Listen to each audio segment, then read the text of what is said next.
वो खाने के साथ बहुत दिन तक खाते पीते रहे और ब्लेस्ड रहे। इतना ही नहीं, कहते बोने के बाद ना केवल परमेश्वर ने फाइनेंशियल घटियों को पूरा किया, बल्कि साथ में परमेश्वर ने डेथ स्पिरिट को भी रिवर्स किया।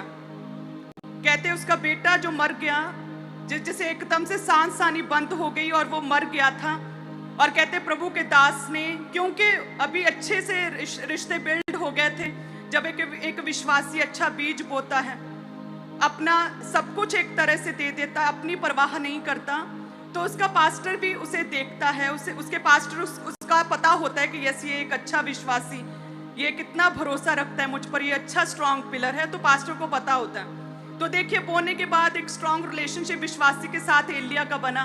जब उस विश्वासी का पुत्र मरा तो उसने एलिया को बता पाई, वो अपने पास्टर को बता पाई, और कहते प्रभु के दास ने, एलिया ने जैसे प्रार्थना की तो परमेश्वर ने डेथ स्पिरिट को क्या किया, परमेश्वर ने रिवर्स किया। कहते हैं वो बेटा क्या हुआ, वो फिर से जीवित हो गया, वो जिंदी जान हो गया।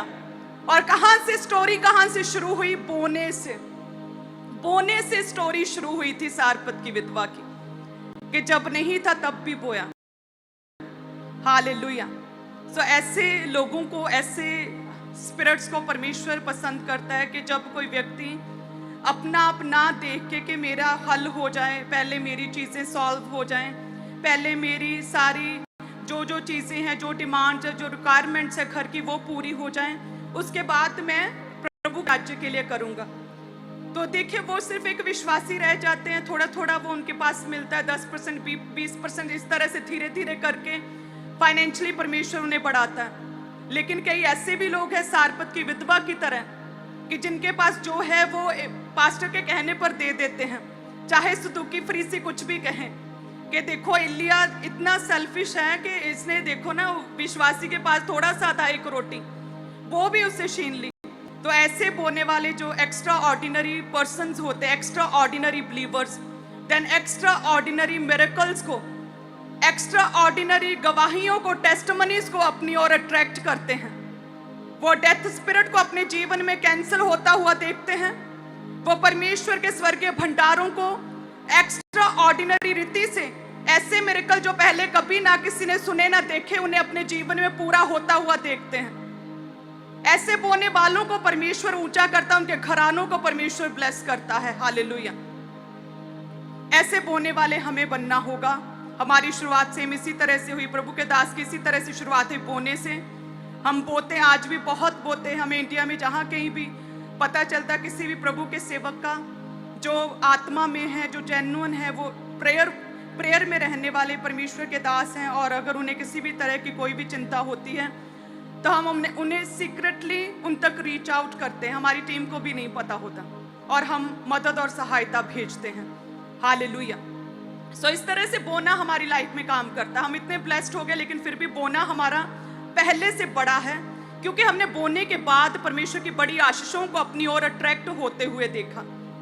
तो इसलिए क्लीसिया, हम चाहे किसी भी तरह के दुख में हैं, किसी पीड़ा में क्यों नहीं हैं, हम जब बोते हैं, हम परमेश्वर के फेवर को, उसकी दया को अपनी ओर अट्रैक्ट करते हैं। हम जब बोते हैं तो देन परमेश्वर के प्रति अपने रियल लव, जेन्युइन प्रेम को, ऐसा प्रेम जो परमेश्वर ने हमसे किया, उस प्रेम को, खुदा के प्रेम को अपनी ओर अट्रैक्ट करते हैं।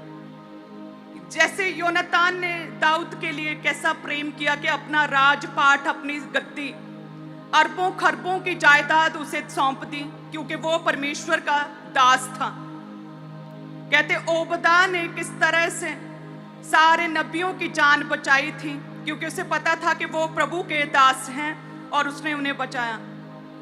कहते कि मिस्र में दाइयों ने किस तरह से परमेश्वर के वचन को पूरा किया और मरने से बचाया, बच्चों की जान बचाई, क्योंकि वो जानते थे कि आने वाली जनरेशन ये परमेश्वर के काम करेंगी।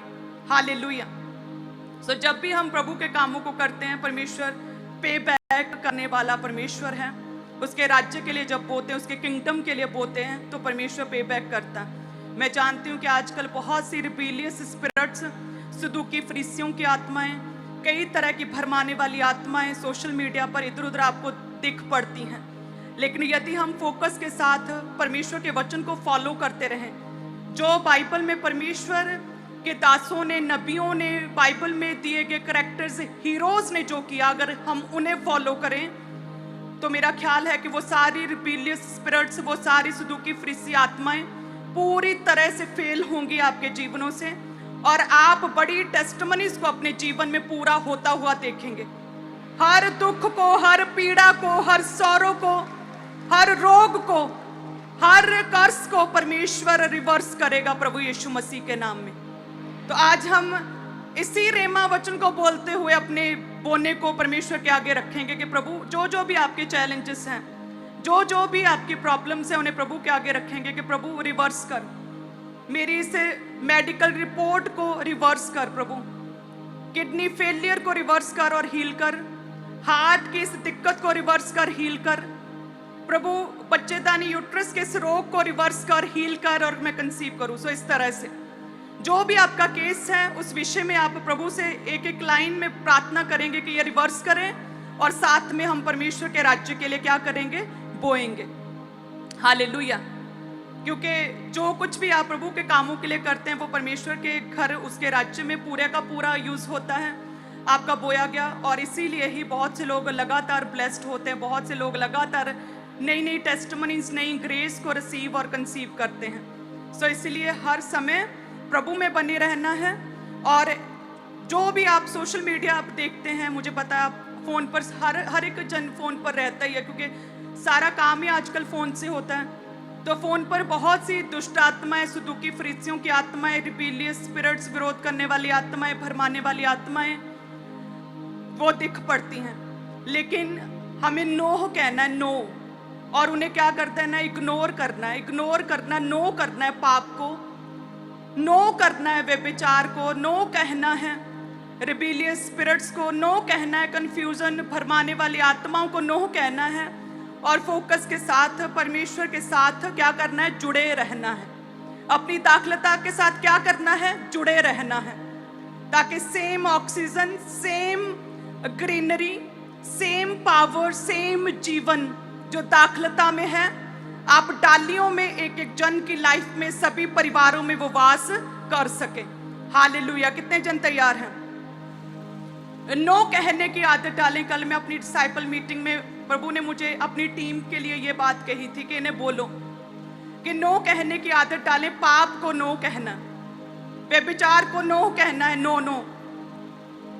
प्रेयर के टाइम 3600 तरह के काम याद आ जाते हैं, और उन कामों को प्रार्थना के समय नो कहना है और प्रार्थना करनी है।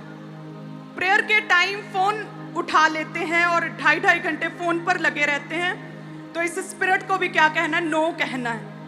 अपनी बॉडी को गलत चीजों को करने के लिए नो कहना है, आदत डालनी, अपनी बॉडी को ट्रेन करना है आज से, सेल्फ स्टडी, सेल्फ वर्कआउट करना है आज से, आत्मिक रीति से पूरी तरह से शेप में आना है आज से।